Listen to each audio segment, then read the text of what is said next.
Are you coming to the tree where dead men called out for his love to flee? Turkish President Tayyip Erdogan wraps up his support of Hamas, prompting Israel to withdraw its diplomats. More in this report.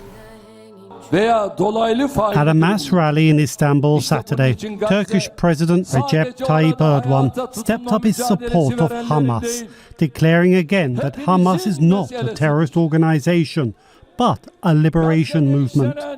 The Turkish leader went on to warn that Turkey may come in the night to Gaza, with the crowd chanting to send the Turkish military.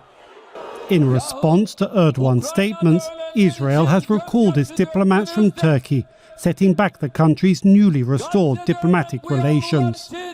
There he plays for the public, the local electorate, and the Muslim populations. And he's also giving something to the West with Sweden's NATO membership.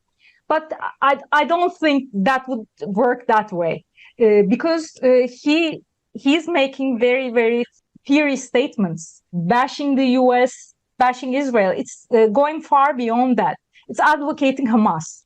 As the conflict escalates, Turkey's Western allies have largely ignored Erdogan's rhetoric.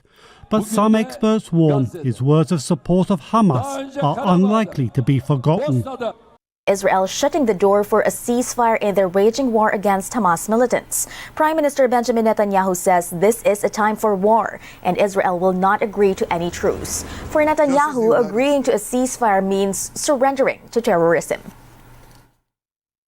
Just as the United States would not agree to a ceasefire after the bombing of Pearl Harbor or after the terrorist attack of 9/11, Israel will not agree to a cessation of hostilities with Hamas after the horrific attacks of October 7th.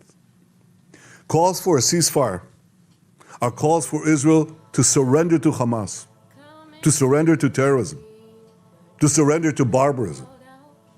That will not happen. Strange things did happen here, no stranger would it be if we met, had made